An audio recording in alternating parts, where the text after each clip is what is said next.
Hey, everybody, and welcome back to the Hat and Beard Show, our 4 p.m. upload. Getting a little dual action for you today, guys. Earlier, we touched on some things that the Lions need to address in the 2025 offseason. Go ahead and check that out if you haven't already. But, guys, the offseason, free agency is nice. You know, it's not league-wide offseason yet, but it is for 30 teams, us being one of them. And, my favorite thing about the offseason is I love I am an NFL draft junkie. I love to watch the combine. I love to do mock drafts. And instead of, questions and how does this coach fit in and ranting about the Kansas City refs and how corrupt they are, I figured, you know what? PFF did this nice little article for us here, and it is Detroit Lions 7-round mock draft. And this is just what PFF did for us. So we're going to just start to season our palette with some draft prospects and what the Lions could maybe look to do. And hopefully, start to work our way to a little bit more of an understanding of what we could expect. Now, we do know that in years past, Brad Holmes is the guy who moves all over the board. He is wheeling, he is dealing come draft day, and I don't know if we necessarily have the assets as far as draft capital. Players, on the other hand, if we wanted to look to move some players, that is totally possible. I'm not going to try and entertain that thought process right now, right? Because first of all, it's too far out. Second of all, Brad Holmes is going to do whatever Brad Holmes did. Did any of us see us trading for Carlton Davis last year, right, in the offseason? No one's seen that move coming in. So, sorry about that here, guys. Had a throat's drying out. So we've got a little article here coming from us from PFF. And it's just a quick little rundown of an early mock draft. Obviously, things are subject to change, but we're going to just run through some players, and I'll give you my take. Hopefully, this video doesn't take up too much of your time. If you're not already, though, why don't you go ahead and walk on over to that subscribe button, click that, go ahead and ring the bell so that you never miss out on any notifications or updates from the channel. Go ahead and like the video if you enjoy what we do here, and comment down below who you think the Lions should take with their first-round draft pick this year. Also, go ahead, and if you're really feeling froggy and want to help the channel out a tremendous amount, go ahead and share this video around, save it to your, just copy the link to your clipboard or share it around with all your friends. It helps the channel out tremendously. So I really, really appreciate it. Now let's get into it, fellas. It'd be a lot cooler if you did. And we are starting today's video off with Detroit Lions 7-round mock draft.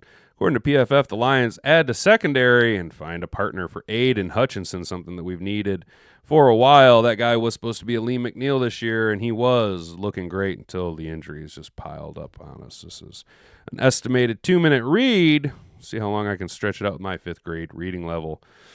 Let's go down here. All right. We're not going to read this breakdown. We're just going to read a franchise best 15-2 regular season abruptly ended in divisional round of the playoffs. While there's plenty of reason for the optimism heading into 2025, despite the departure of both coordinators, uncertainty remains regarding the roster on both sides of the ball. Several key defensive players, including Hutch, Leem, Rodrigo, are expected to return for 2025. However, the Lions must decide how to handle the expiring contracts of Carlton Davis, interior defensive lineman Levi Onwuzurike, I don't think we'll re-sign him, and right guard Kevin Zeitler. Unless Kevin Zeitler is incredibly cheap, let him walk. Let him walk. Carlton Davis is the only of those 3 that I want us to re-sign. All right, round 1, pick number 28, Shavon Revel, cornerback out of East Carolina. Revel tore his ACL in September, sidelining him for most of the 2024 season. But his 2023 performance placed him among the nation's elite, and we know Brad Holmes does not shy away from drafting injured players if their ability is elite. He forced incompletions on 26% of his targets on his coverage, ranking him 9th in college football, just 1 percentage point behind Super Bowl bound Quinyon Mitchell. Quinyon Mitchell plays at a very elite level. So if we're talking a Quinyon Mitchell caliber player, then yes, this is great. However, I think that if we re-sign a Carlton Davis, Meek comes back healthy. Obviously, we took Rakestraw in the 2nd round last year. If he comes back healthy, is this a guy that you want to go after a tore ACL in the 2nd most difficult position in football to play? Brad Holmes is a cornerback snob, self-proclaimed cornerback snob. So I don't know. I don't know. We'll wait for some more information to break, some more, Senior Bowl stuff to come out. Obviously, the combine will make a huge impact, and then, free agency, that type of stuff. So we'll wait and see on this. I'm not necessarily sold on us taking another corner in the first round again when there are other positions, and it really depends on who's available and how the board shakes down. Let's go ahead and look at the second round, 60th overall. Josaiah Stewart, defensive end out of Michigan, at just under 6'1" and 250 pounds. Stewart's Senior Bowl measurements could keep him out of the first round. Yeah, that is what you would call an undersized defensive end or a fat linebacker. Not fat, just, you like your linebackers a little bit more trim than 250 pounds. At least these days, you need them to be able to move, right? And 250, just under 6'1". So we're talking, 6 foot and 3/4.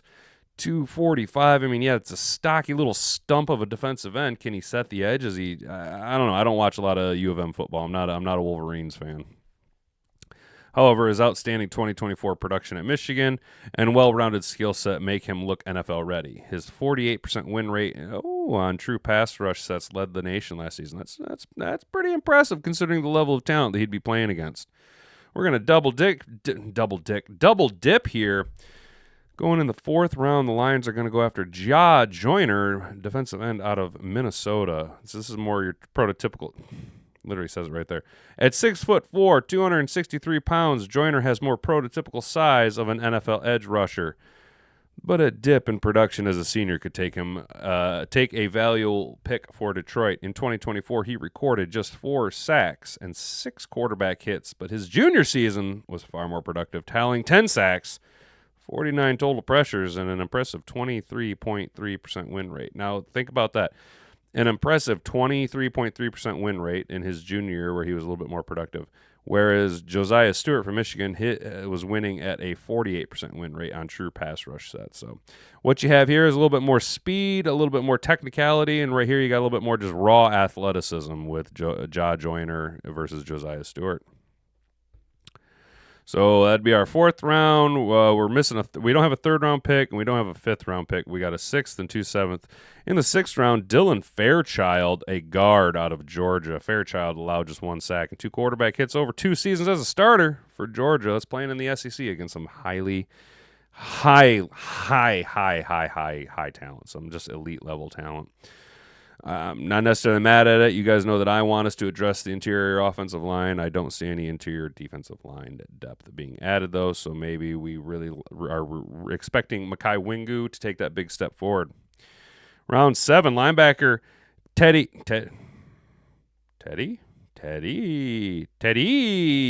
Buchanan from California. Teddy Buchanan. Buchanan transferred to Cal in 2024 after 3 highly productive seasons at UC Davis. Opposing quarterbacks posted an 81.1% passer rating when targeting him last season, while that number remained below 61.0 in each of his first 3 years at UC Davis. Not bad, not great. Not bad, not great. That's a depth piece right there. And then our 2nd, 7th round pick, number 246, wide receiver Joey Herbert out of Texas State.